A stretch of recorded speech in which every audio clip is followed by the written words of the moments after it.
Hello प्यारे बच्चों, मल्हार कक्षा 6 के लिए हिंदी की पाठ पुस्तक पाठ 13 पेड़ की बात। क्या आपने कभी कोई बीज बोया है? बीज से पेड़ बनने की कहानी बहुत रोचक है। कैसे अंकुर फूटता है, पौधा बनता है, धीरे धीरे बढ़ता है और बड़ा पेड़ बन जाता है।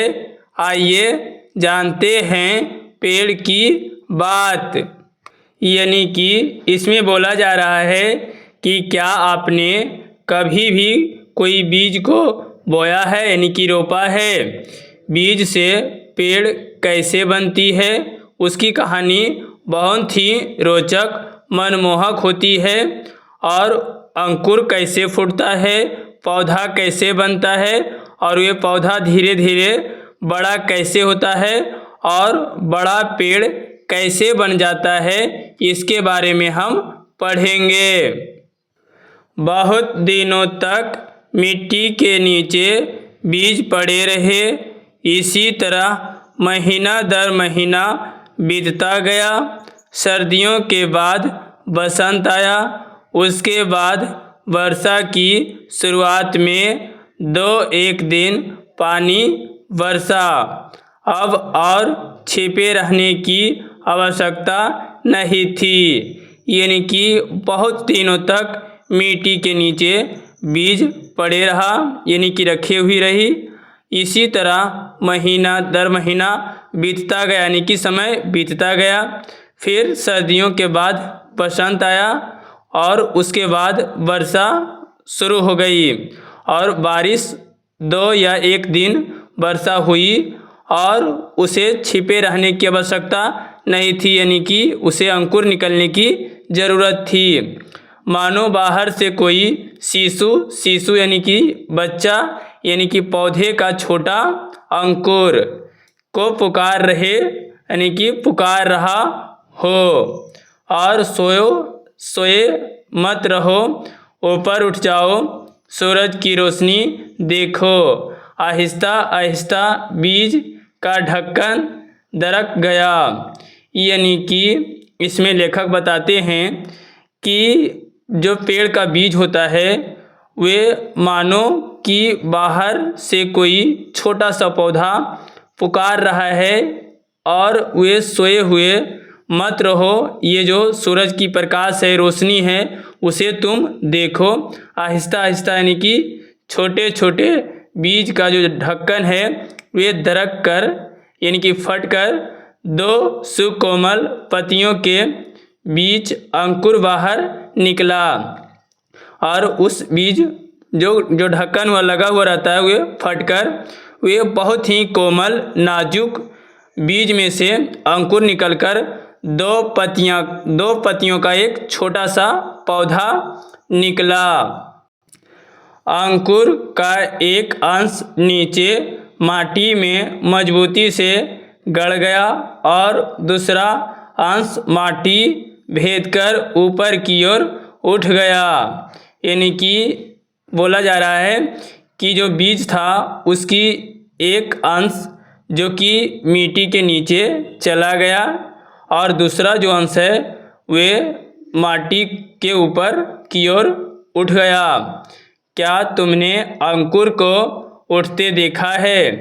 जैसे कोई शिशु, यानी कि बच्चा, अपना नन्हा सा सिर उठाकर आश्चर्य से नई दुनिया को देख रहा है। वृक्ष का अंकुर निकलने पर जो अंश माटी के भीतर प्रवेश करता है उसका नाम जड़ है और जो अंश ऊपर की ओर बढ़ता है उसे तना कहते हैं। यानी कि जो वृक्ष यानी कि पेड़ होता है उसकी जो ये नीचे वाला जो भाग होता है उसे हम जड़ कहते हैं और ये जो ऊपर की ओर जो गया है उसे हम तना या जड़ कहते हैं। सभी पेड़ पौधों में जड़ व तना ये दो भाग मिलेंगे। यह एक आश्चर्य की बात है कि पेड़ पौधे को जिस तरह रखो जड़ नीचे की ओर जाएगी वह तना ऊपर की ओर उठेगा। एक गमले में पौधा था। परीक्षण यानी कि जांच करने के लिए कुछ दिन गमले को औंध यानी कि औंधा लटकाए रखा। पौधे का सिर नीचे की तरफ लटका रहा और जड़ ऊपर की। यानी कि इसमें लेखक बता रहे हैं कि जो ये पेड़ था उसकी परीक्षण यानी कि जांच करने के लिए उन्होंने पेड़ का जो गमला था, जो हड़िया होती है जिसमें पेड़ बोया जाता है, उसकी आकार उलट दिया गया था। उलट देने के बावजूद जो लटकाया उसकी पौधे का जो सिर था उसकी तरफ लटक रहा था और जड़ ऊपर की ओर जा रहा था। और रही एक दिन बाद क्या देखता हूँ कि जैसे पौधे को भी सब भेद मालूम हो गया हो।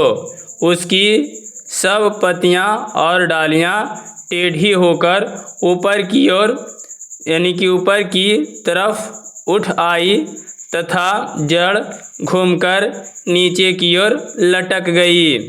यानी कि लेखक बताते हैं कि मानो कि जैसे पेड़ पौधे को भी सब चीज़ मालूम हो, उनकी सब पत्तियां और डालियां टेढ़ी होकर ऊपर की ओर ही उठ गई तथा जो जड़ था वे घूमकर नीचे की ओर ही लटक गई। तुमने कई बार सर्दियों में मूली काटकर बोई होगी। देखा होगा पहले पत्ते व फूल नीचे की ओर रहे, कुछ दिन बाद देखोगे कि पत्ते और फूल ऊपर की ओर उठ आया है।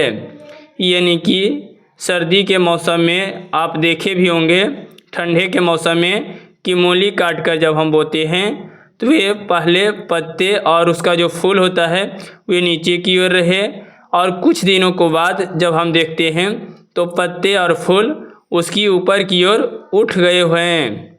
हम जिस तरह भोजन करते हैं पेड़ पौधे भी उसी तरह भोजन करते हैं।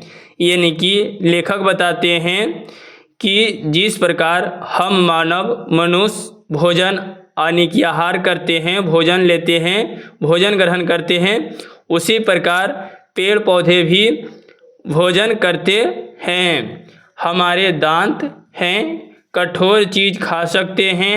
नन्हे बच्चों को दांत नहीं होते, वे केवल दूध पी सकते हैं। पेड़ पौधों के भी दांत नहीं होते, इसीलिए वे केवल तरल यानी कि द्रव या वायु से भोजन ग्रहण करते हैं। यानी कि वे लेखक बताते हैं कि जिस प्रकार हमारे दांत होते हैं यानी कि कठोर होते हैं, लेकिन नन्हा बच्चा यानी कि जो छोटा बच्चा होता है उसकी दांत नहीं होती है, वे केवल दूध पी सकते हैं।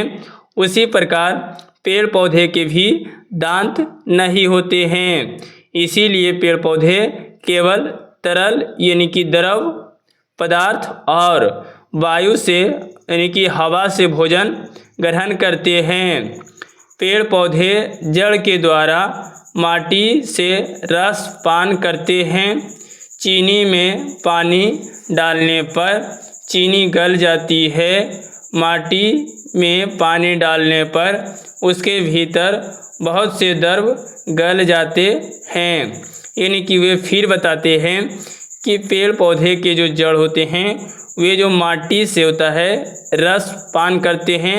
यानी कि मिट्टी में जो पानी होता है, द्रव पदार्थ होता है, उससे रस पान करते हैं। और चीनी में जो पानी डालने पर क्या होता है, चीनी में जब हम पानी डालते हैं तो ये चीनी घुल जाता है यानी कि गल जाती है। और माटी में पानी डालने पर उसके भीतर बहुत से द्रव गल जाते हैं। यानी कि जब हम मिट्टी में पानी डालते हैं तो मिट्टी के अंदर बहुत से द्रव पदार्थ होते हैं जो गल जाते हैं।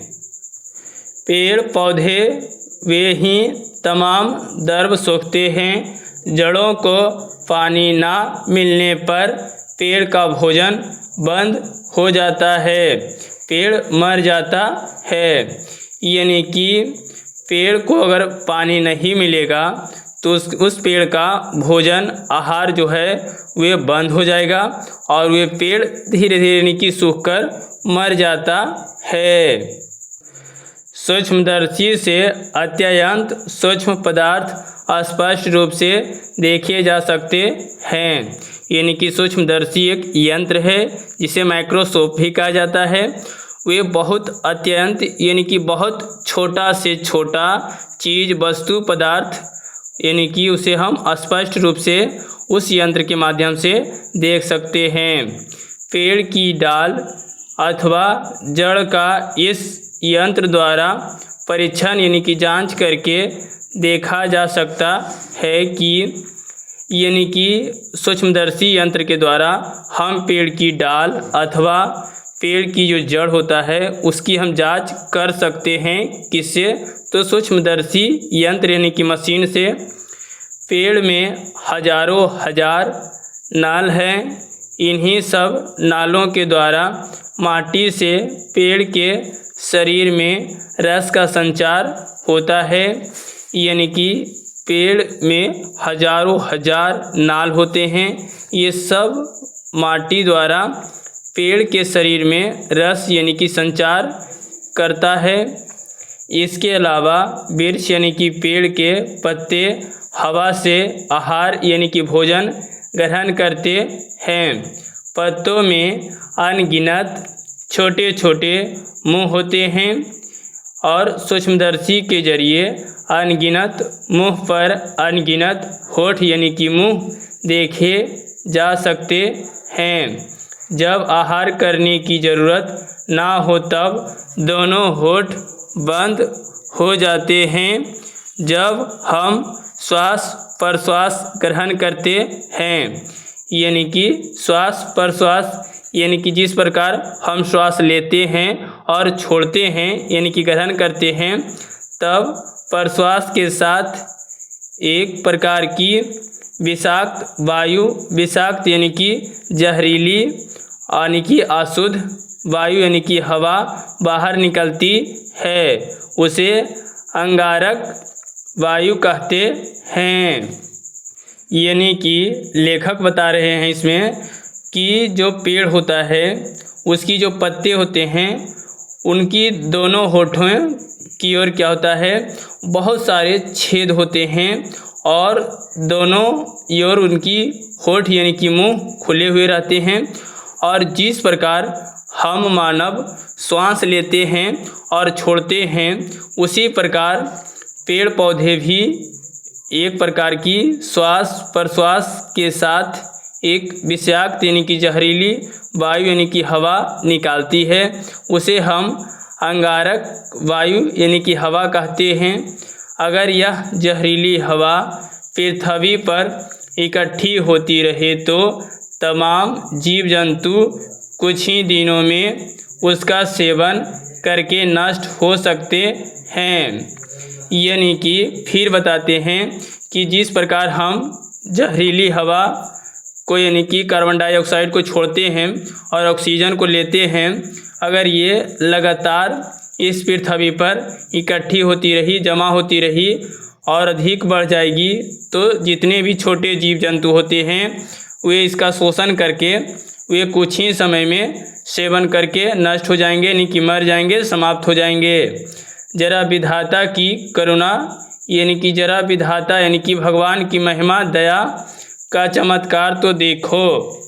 जो जीव जंतु के लिए जहर है, पेड़ पौधे उसी का सेवन करके उसे पूर्ण तथा यानी कि पूर्णतः शुद्ध कर देते हैं।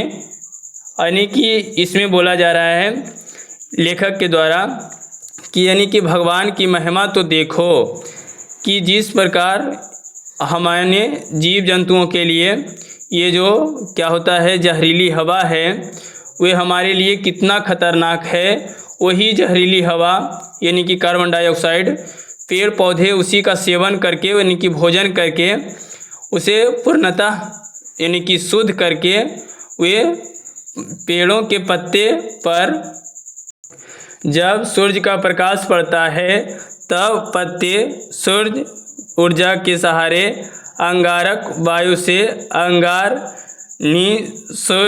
निशेष कर डालते हैं।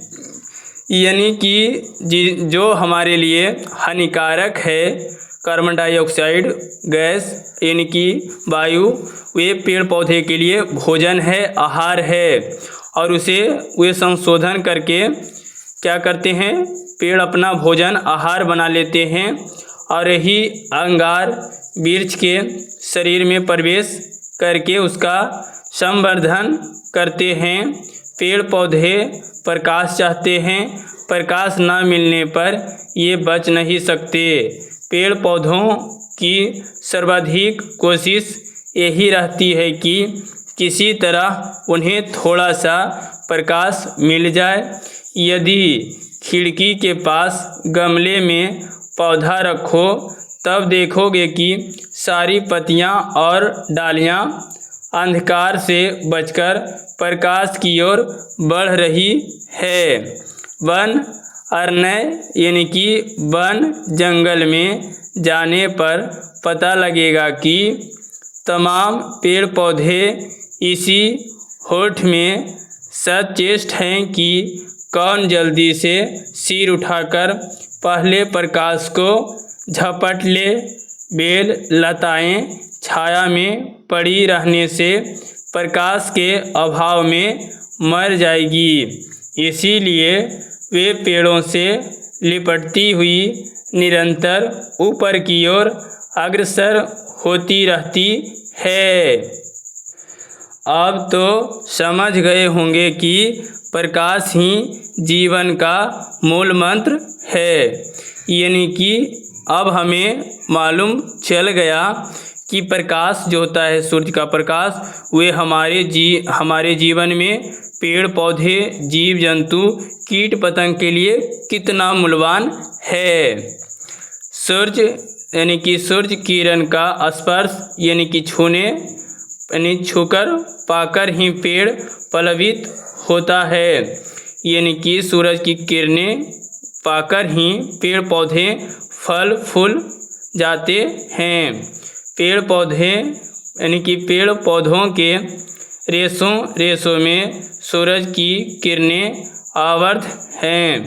ईंधन को जलाने पर जो प्रकाश व ताप बाहर प्रकट होता है वह सूर्य का ही ऊर्जा है।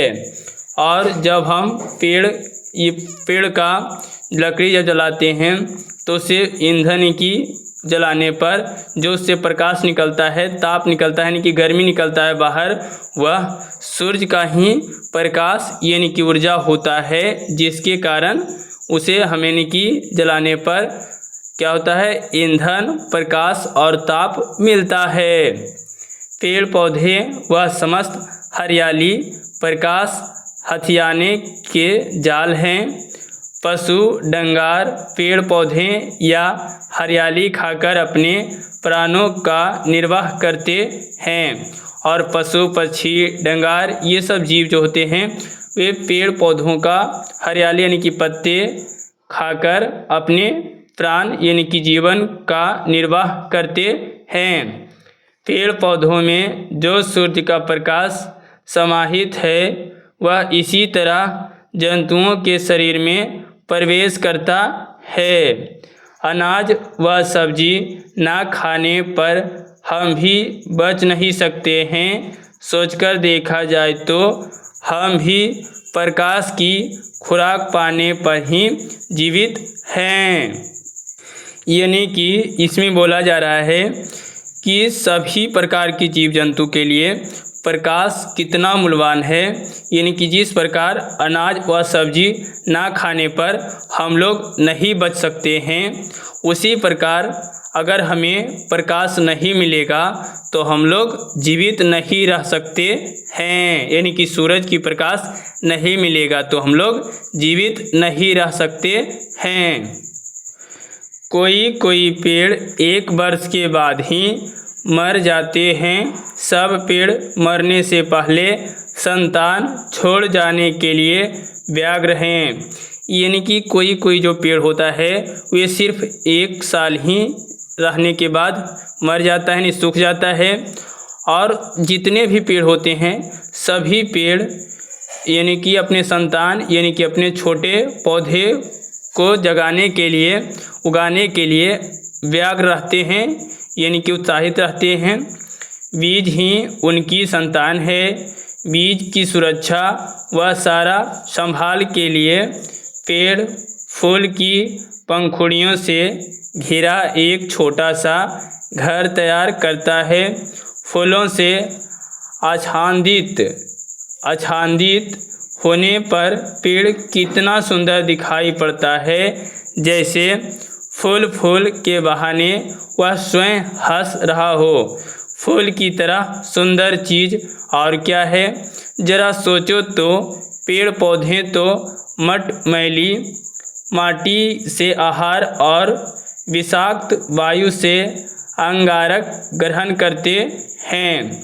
यानी कि हम लोगों को सोचना चाहिए कि जो पेड़ पौधे होते हैं वे मटमैली यानी कि विषैले, क्या होता है, विषैले वायु, हवा और कीचड़ में से खिलकर वे फूल का क्या करता है, उगाता है, फूल को उगाता है, अंगारक ग्रहण करते हैं और फिर इस अपरूप उपदान से किस तरह ऐसे सुंदर फूल खिलते हैं।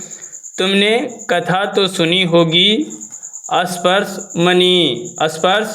मणि की, अर्थात पारस पत्थर की, जिसके स्पर्श यानी कि छूने से लोहा सोना हो जाता है। मेरे विचार से, यानी कि लेखक बोलते हैं कि मेरे विचार से माँ की ममता ही वह मणि है। संतान पर स्नेह यानी कि प्यार न्यौछावर होते ही फूल खिला उठते हैं। ममता का स्पर्श पाते ही मानो माटी व अंगार के फूल बन जाते हैं। पेड़ों पर मुस्कुराते फूल देखकर हमें कितनी खुशी होती है। शायद पेड़ भी कम प्रफुल्लित नहीं होते। यानी कि बोला जा रहा है कि पेड़ पर जब हम फूल को देखते हैं तो हमारे अंदर कितनी खुशी होती है, शायद पेड़ भी उतना ही खुशी यानी कि प्रफुल्लित नहीं होते।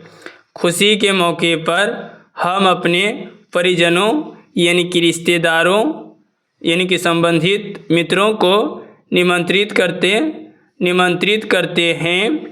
उसी प्रकार फूलों की बहार छाने पर पेड़ पौधों यानी कि पेड़ पौधे भी अपने बंधु बांधवों को बुलाते हैं। स्नेह सिक्त वाणी में पुकार कहते हैं, कहाँ हो मेरे बंधु, मेरे बांधव, आज मेरे घर आओ। यदि रास्ता भटक जाओ, कहीं घर पहचान नहीं सको, इसीलिए रंग बिरंगे फूलों के निशान लगा रखे हैं। ये रंगीन पंखुड़ियाँ दूर से देख सकोगे। मधुमक्खी व तितली के साथ वृक्ष की चिरकाल से घनिष्ठता है।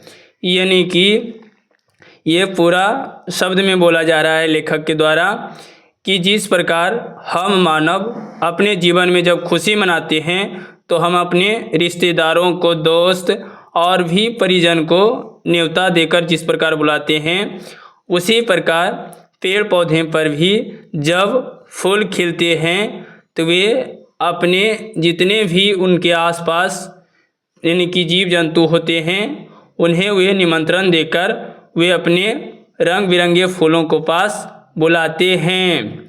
वे दल बल सहित फूल दिखाने आती है। कुछ पतंगे दिन के समय पक्षियों के डर से बाहर नहीं निकल सकते। पक्षी उन्हें देखते ही खा जाते हैं, और कुछ जो कीट पतंग होते हैं वे दिन के समय नहीं निकलते हैं, क्योंकि पक्षी उसे खा जाता है। इसीलिए रात का अंधेरा घिरने तक वे छिपे रहते हैं। शाम होते ही उन्हें बुलाने की खातिर फूल चारों तरफ सुगंध ही सुगंध फैला देती है। यानी कि जो फूल होता है ये फूल महकता है इसलिए कि इसके ऊपर मधुमक्खी कीट पतंग आकर इसकी चूसे, यानी कि इसकी भौरे को क्या करे, इसकी रस को चूस ले। और फूल क्या होता है, महकता है, चारों तरफ फैला देते हैं।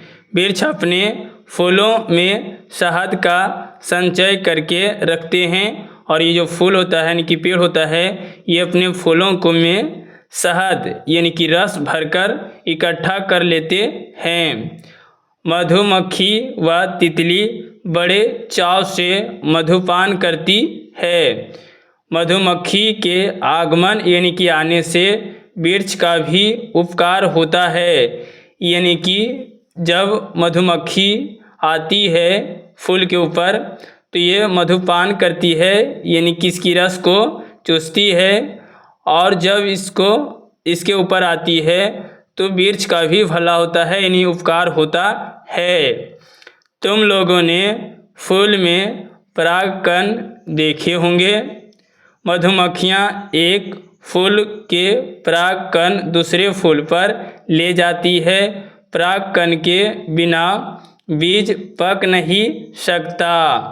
यानी ये जो फूल में आप देख रहे हैं मधुमक्खी जो है ये इसके ऊपर जो भाग होती है छोटा छोटा सा, इसका ये परागकण कहते हैं, और इसे एक फूल से दूसरे फूल तक पहुंचाता है कौन, तो ये मधुमक्खी। और ये एक परागकण के बिना यानी कि ये जब नहीं ले जाएगी तो कोई भी बीज नहीं बन सकता है, और कोई भी बीज नहीं पक सकता है इसके बिना। इस प्रकार फूल में बीज फलता है। अपने शरीर का रस पिलाकर वृक्ष बीजों का पोषण करता है। अब अपनी जिंदगी के लिए उसे मोह माया का लोभ नहीं है, और वृक्ष जो होता है वह अपने बीज का पोषण करता है। जब वे अपनी, और जो पेड़ होता है वह अपनी ज़िंदगी से कोई मोह माया नहीं रखता है। तिल तिल कर संतान के खातिर सब कुछ लुटा देता है। जो शरीर कुछ दिन पहले हरा भरा था अब वह बिल्कुल सूख गया है। अपने ही शरीर का भार उठाने की शक्ति यानी कि शक्ति छीन हो चली है। पहले हवा व्यार करती हुई आगे बढ़ जाती थी, पत्ते हवा के संग क्रिएट करते थे।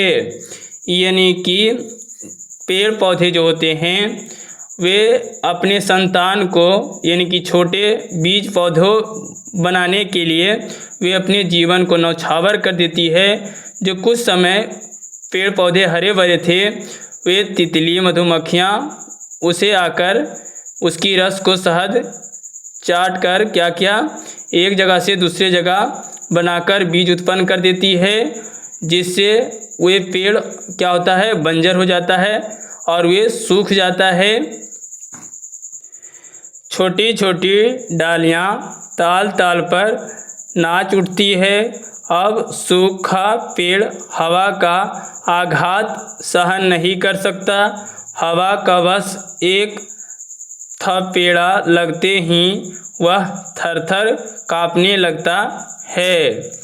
यानी कि जो पेड़ होता है वो अपने छोटे जीव यानी कि छोटे पौधों के लिए इस प्रकार हो जाता है, इस प्रकार सूख जाता है कि जो हवा की चाल होती है उसकी सहन नहीं कर पाता है, हवा की झोंक को वे थाम नहीं पाता है, यानी कि कांपने लगता है।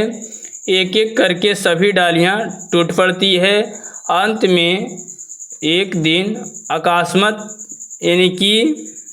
अकस्मात पेड़ जड़ सहित भूमि यानी कि ज़मीन पर गिर पड़ता है, यानी कि अतः अंत में अचानक एकाएक पेड़ की जो जड़ होती है वे कवड़ कर जमीन यानी कि भूमि पर गिर पड़ता है। इस तरह संतान के लिए अपना जीवन न्यौछावर करके वृक्ष यानी कि पेड़ समाप्त हो जाता है। इसका लेखक हैं जगदीश चंद्र बासु, जो कि एक बहुत ही बड़े वैज्ञानिक थे। ये पेड़ किस प्रकार अपना जीवन निर्वाह करता है, पेड़ का पत्ता का क्या काम है, तना का क्या काम है, उसका बीज का क्या काम है, पेड़ छोटे पौधों से लेकर बड़ा पौधा कैसे बनता है, पेड़ हमारे जीवन के लिए कितना मूल्यवान है, कितना महत्वपूर्ण है, पेड़ किस तरह से हरे भरे रहती है, पेड़ छोटे पौधे जीव बीज को कैसे उत्पन्न करती है, इनके बारे में बहुत ही बारीकी और सरल तरीके से उन्होंने इस पाठ में वर्णन किए हैं, जो कि इसे एक दो बार आप पढ़िएगा और एक एक वर्ड को आप जब समझिएगा तो आपको मालूम चलेगा कि पेड़ हमारे जीवन के लिए कितना मूल्यवान है, पेड़ हमारे लिए क्या क्या नहीं करते हैं।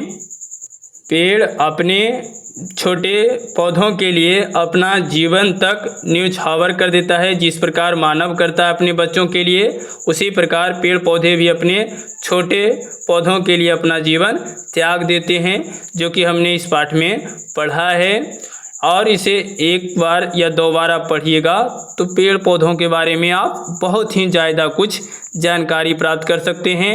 वीडियो ज़्यादा लंबा होने के कारण मैंने थोड़ा जल्दी पढ़ा दिया है प्यारे बच्चों।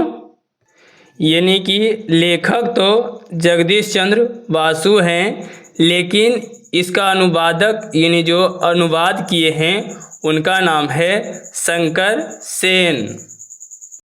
आज की वीडियो यहीं रहने देते हैं प्यारे बच्चों। अगले वीडियो में आपको इसका प्रश्न उत्तर देखने को मिलेगा। अगर वीडियो आपको अच्छी लगी हो तो वीडियो को लाइक शेयर सब्सक्राइब जरूर करिएगा। इसके लिए आपको बहुत बहुत धन्यवाद।